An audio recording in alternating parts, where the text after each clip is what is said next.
आजाद पूनावाला, सवाल इतना ही है कि 240 शायद उम्मीद नहीं थी बीजेपी को, और शायद इसीलिए किसी एग्जिट पोल को भी नहीं थी, सबने आकलन गलत लगाया। लेकिन जो सुर उठ रहे हैं, जो समीक्षा हो रही है उत्तर प्रदेश में, ये सवाल उठाता है कि महाराष्ट्र से लेकर उत्तर प्रदेश तक इस तरह के सुर क्यों उठ रहे हैं। और जब एक लीडर आर.के. पटेल जी कहते हैं कि हमें गैरों ने नहीं अपनों ने लूटा, तो फिर ये जो अंतर्घात का पहले भी एक सुर उठा था, ये अंतर्घात जो हुआ है, इस पर कहीं ना कहीं बीजेपी को समीक्षा करनी पड़ेगी। और ये अंतर्घात क्यों और कैसे हुआ, क्या बीजेपी को कोई खबर नहीं थी? सबसे पहले नाविका जी, मैं क्षमा चाहता हूं कि मैं देर से पहुंचा, पर मैं आपको बता दूं सही जगह पहुंचा हूं। और मैं भी आपको बताना चाहता हूं कि चाहे जीत में हो या हार में हो, भारतीय जनता पार्टी हर एक चुनाव के नतीजे का समीक्षा भी करती है, उस पर चिंतन भी करती है। और मैं तो कहना चाहता हूं भारतीय संस्कृति का हिस्सा है कि निंदक नियरे राखिए। हम तो अपने निंदकों को, हालांकि ये कोई भी हमारा निंदक नहीं है, हम तो निंदकों को भी अपने पास रखते हैं, उनकी बातों को सुनते हैं।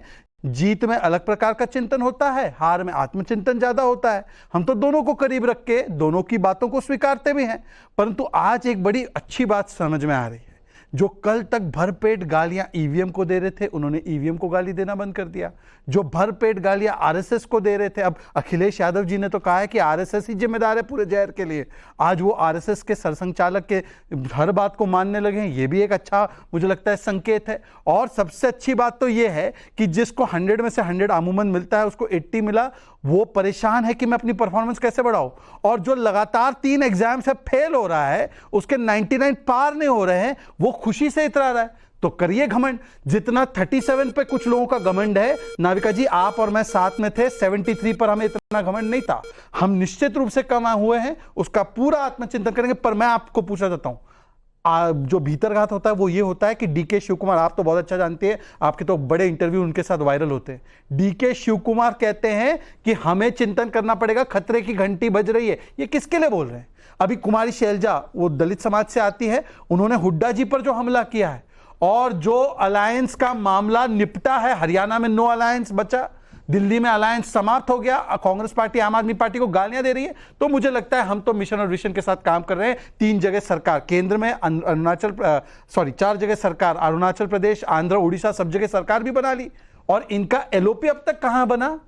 मैं केवल एक चीज पूछना चाहता हूं, एलओपी का पद इतने दिन होने के बाद कांग्रेस ने तो एक तरफा ऐलान कर दिया, भाटी जी से पूछा तक नहीं। भाटी जी को ये मजा आ रहा है कि मैं 30 नंबर की पार्टी हूं, भाटी जी से पूछा तक नहीं उन्होंने। बताइए। कमलाकर त्रिपाठी जी, जवाब दीजिए। जो 3 चुनाव में हार कर विपक्ष में बैठे हैं, वो दूसरों की समीक्षा, दूसरों की अंतरकलह में इतने खुश क्यों हैं?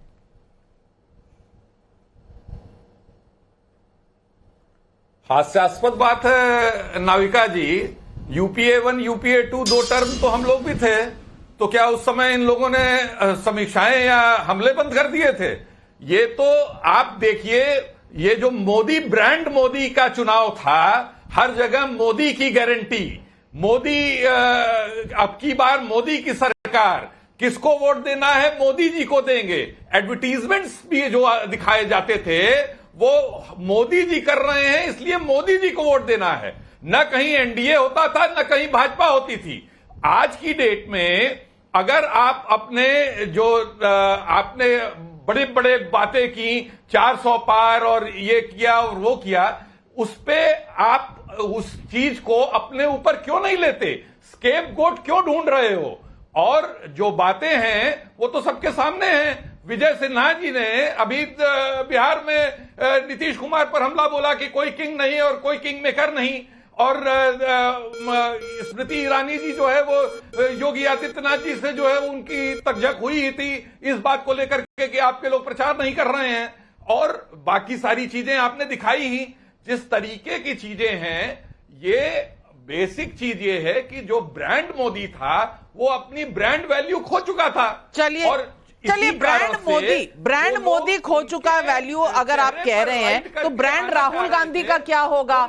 44 सीट, फिर 52 सीट, फिर 99 सीट, लेकिन तीनों बार विपक्ष में, और लीडर ऑफ ऑपोजिशन बनेंगे नहीं, संशय अभी उस पर पूरा चल रहा है। और इसके अलावा मैं आपसे पूछना चाहती हूं, उदित राज जी क्या कह रहे हैं कि कांग्रेस जो है बीजेपी की सीटों पर, जहां बीजेपी लड़ रही थी वहां तो बेहतर दिखा रही है, लेकिन कांग्रेस के अंदर से हमें सपोर्ट नहीं मिला, आम आदमी पार्टी से ज्यादा सपोर्ट मिला। और दूसरी तरफ कुमारी शैलजा कह रही हैं, उधर महाराष्ट्र में जो रोज नई खींचतान चल रही है, वो कमलाकर त्रिपाठी जी आपको नहीं नजर आ रही? ब्रांड मोदी रोड हो गया, इसकी जश्न मना रहे हैं आप?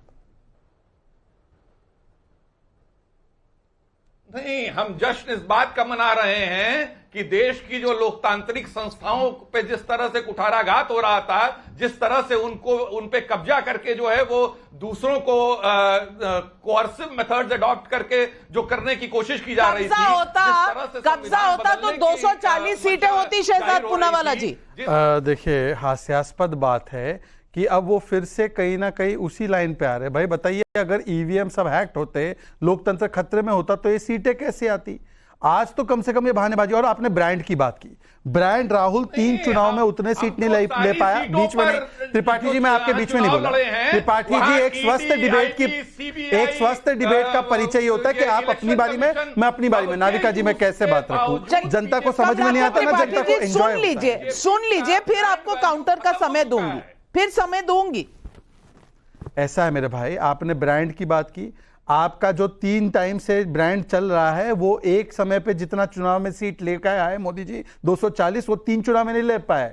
आपने यूपीए की बात की, यूपीए 145 पे पहली सरकार बनाती है, मॉरल राइट है उसका। यूपीए दूसरी सरकार 206 पे बनाए, उसका मॉरल राइट है। और एनडीए को 293 मिले तो उसका मॉरल राइट नहीं है। यह गजब का तर्क है आप लोगों का भाई।